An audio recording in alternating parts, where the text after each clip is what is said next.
Iran Israel युद्ध में America की एंट्री हो चुकी है और उसी पर यह बड़ी कवरेज जी न्यूज पर आप लगातार देख रहे हैं।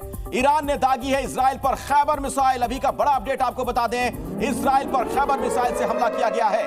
पहली बार खैबर मिसाइल का इस्तेमाल हुआ है। तो आप देख रहे हैं इस लड़ाई में किस तरीके से घातक हथियारों का इस्तेमाल किया जा रहा है। अभी का बड़ा अपडेट, खैबर मिसाइल से ईरान ने पहली बार यह हमला किया है। तो एक से एक अत्याधुनिक हथियारों का इस्तेमाल किया जा रहा है, घातक हथियारों का इस्तेमाल किया जा रहा है। और ये एक बड़ा अपडेट आपको दे दे, खैबर मिसाइल की दागने की सूचना मिल रही है ईरान की तरफ से। ये तस्वीरें आप देख रहे हैं किस तरीके की का दृश्य वहां देखने को मिल रहा है। विनाशकारी दृश्य है। जहां पर यह हमला होता है वहां पर धुएं का गुबार नजर आता है, आग के दहकते हुए शोले दिखते हैं और उसके बाद तबाही का मंजर होता है। इस बीच अपने दर्शकों को एक और बड़ा अपडेट दे दें। बड़ी खबर, टेल अवीव में तबाही की तस्वीर सामने आई है।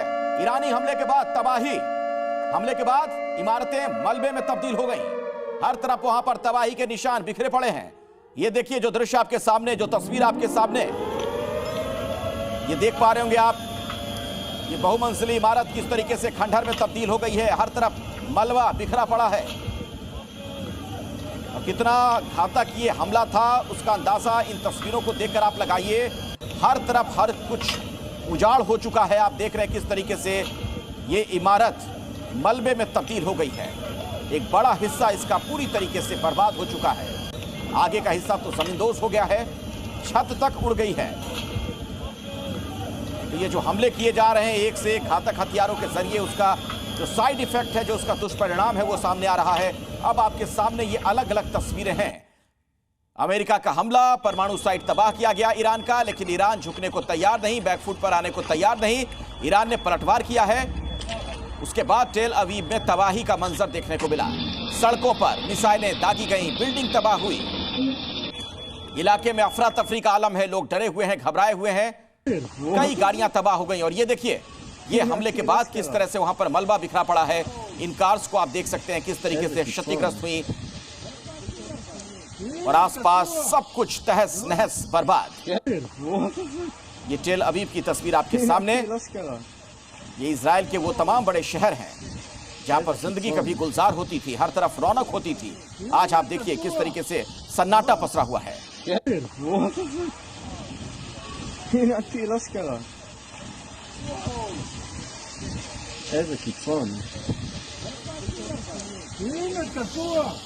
और इसी पर बातचीत करने के लिए मेरे साथ मयंक चौबे जी भी जुड़े हुए हैं, यूएस राठौर साहब भी मौजूद हैं डिफेंस एक्सपर्ट के तौर पर।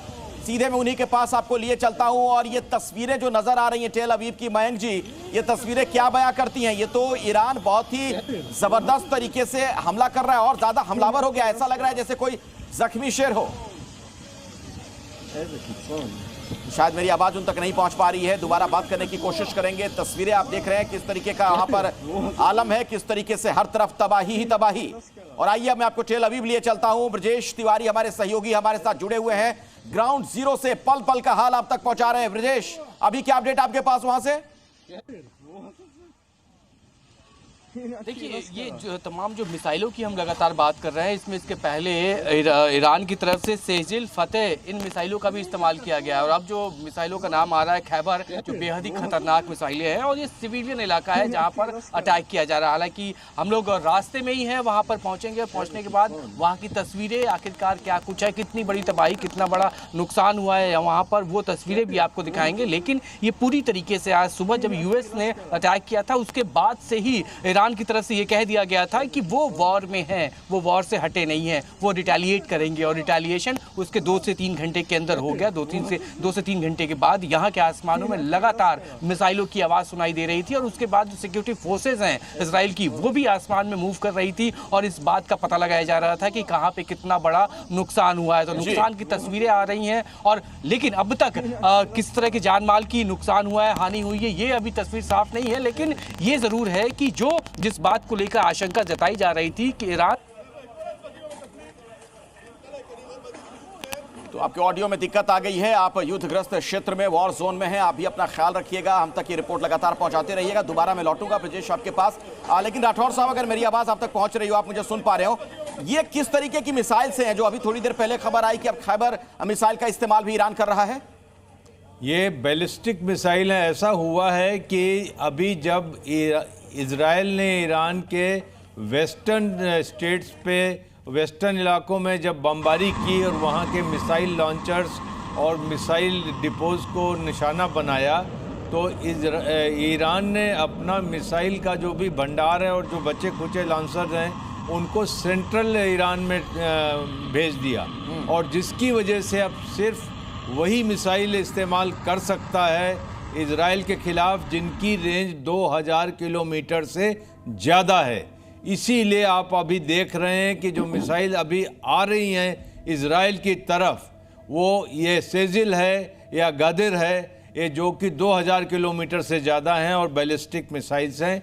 ये अभी एक ईरान को मुश्किल आ रही है कि वो शॉर्ट रेंज मिसाइल से इजराइल को टारगेट नहीं कर सकता। और ये जितनी बड़ी मिसाइल्स का नाम ले रहा हूँ, इनका वॉरहेड ज़्यादा है, वॉरहेड बड़ा है, और इसी वजह से ये इतनी तबाही मचा रहा है। अच्छा मयंक जी, एक इस पूरे मामले में हम गौर करने वाली चीज देखें तो कल तक इस युद्ध में जो हालात थे आज उसमें एक बड़ा परिवर्तन आ गया है। एक नया प्लेयर जुड़ गया है, अमेरिका, जो कि दुनिया का सबसे ताकतवर मुल्क है, वो सामने अब आ चुका है। उसने ईरान के 3 न्यूक्लियर जो प्लांट है उस पर हमले भी किए। इसके बावजूद अगर ईरान बैकफुट पर नहीं आ रहा है, आक्रामक है, एग्रेसिव है, इसका मतलब क्या निकाला जाए? ईरान कहीं कोई गलती तो नहीं कर रहा है, कोई गुस्ताखी तो नहीं कर रहा है? बिल्कुल भी नहीं अखिलेश जी। जैसा कि कल राठौर बोल रहे थे कि ईरान अपने जखीरे में से अब मिसाइल्स को निकाल रहा है पूरी तरीके से, और जैसे सर ने बोला कि वो मीडियम रेंज बैलिस्टिक मिसाइल्स का प्रयोग कर रहा है, जैसे कल राठौर ने नाम भी लिया था सेजिल मिसाइल का। अब सेजिल मिसाइल जो है वो सॉलिड रॉकेट फ्यूल से चलती है, और वो जाके 2000 किलोमीटर की रेंज है उसकी। ये इस मिसाइल का पहला इस्तेमाल 18 जून को किया गया था। 19 जून को उन्होंने अपने जखीरे में से एक और मिसाइल निकाली, उसका नाम है खुर्रमशहर 4। खुर्रमशहर 4 जो है वो क्लस्टर म्यूनिशन का इस्तेमाल करती है, यानी एक मिसाइल के वॉरहेड के अंदर कई एम्यूनिशन जो होते हैं वो ट्रैवल करते हैं। जब ये खुलता है हवा में तो बहुत सारे एम्यूनिशन कई जगह पर जाके तबाही कर सकते हैं। तो ये जो नज़ारा हम देख रहे हैं, कदाचित ये खुर्रमशहर 4 मिसाइल का टारगेट हो सकता है, क्योंकि एक मिसाइल कई तरीके के बॉम्ब वहां पर फेंकती है। और जैसे कि कल राठौर ने बोला था, ये बहुत लंबी मिसाइल होती है और इसमें बहुत ज़्यादा ईंधन का इस्तेमाल किया जाता है, रेंज इसकी बहुत ज़्यादा होती है। इस समय इजराइल ने अपने जितने एयर डिफेंस सिस्टम थे काफ़ी मात्रा में उनको एग्जॉस्ट भी कर दिया है। इस वजह से ईरान की ये मिसाइल जो हैं अब इजराइल तक ट्रैवल कर पा रही हैं। जैसे कि युद्ध चल रहा है इस समय, ये थोड़ा सा तेजी और पकड़ेगा, क्योंकि हर आदमी को दिखाना है कि हम में अभी भी जान है। ईरान जो है इतनी जल्दी घुटने नहीं टेकेगा, वो करता रहेगा इस चीज़ को। नेगोशिएटिंग टेबल पर अगर बैठे रहेंगे, वहां पर एक हाई पोजीशन लेने की कोशिश करेंगे, जितना एट्रिशन कर सकते हैं उतना करते रहेंगे। जी न्यूज़।